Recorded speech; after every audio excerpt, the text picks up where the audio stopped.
Welcome to today's deep dive. Our mission today is unlocking how to truly solve problems, and we are doing that by exploring the writings of author Naveen Sinha. Yes, his work is, well, it's really eye-opening when it comes to how our brains work. It really is. Okay, let's unpack this. I want to start with a quick recap of his 35th musing.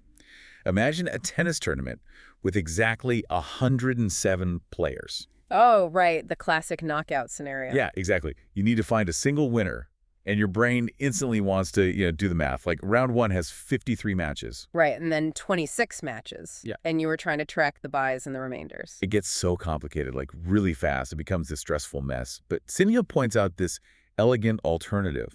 You just have to realize that every single match eliminates exactly one player. Exactly. So to get one winner out of 107 players, well, 106 people have to lose.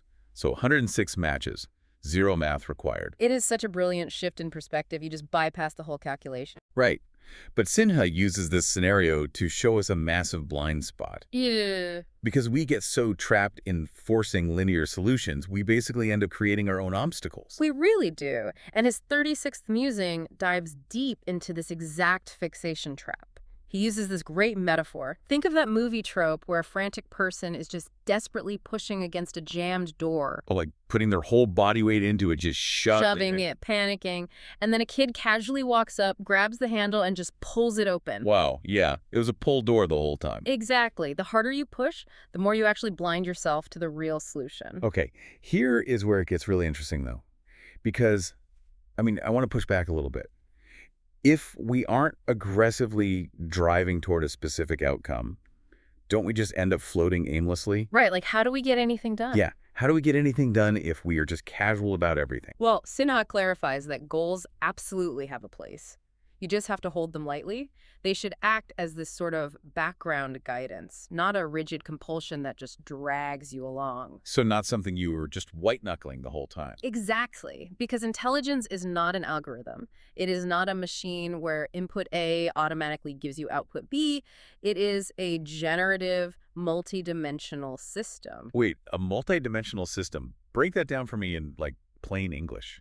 Sure. Well, what's fascinating here is that when we rush toward an answer, like trying to frantically count those tennis rounds, we essentially collapse our vast spectrum of thoughts into a single narrow track. So we just get total tunnel vision. We ignore the trees because we are so desperate to stare at the road. Precisely. We squash all that generative potential. So if intelligence works best of a pure signal that isn't distorted by urgency, we have to learn how to actually tune into it. And how do we do that? Because when I am on a deadline, I am definitely pushing the pull door. I think we all do.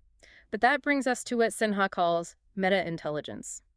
It requires engaging directly with your own consciousness, not just your active problem-solving mind. Okay, so observing how I am thinking, not just what I'm thinking about. Exactly. You have to allow your thoughts and feelings to arise without creating turbulence. Without turbulence, meaning no forced pressure to solve it right that second. Right. When you remove that pressure, those thoughts naturally self-organize. They just refine themselves toward clarity because the brain loves patterns. But wait, even the messy thoughts, like sometimes my initial ideas when I am stuck are just pure frustration. If we connect this to the bigger picture, yes, absolutely.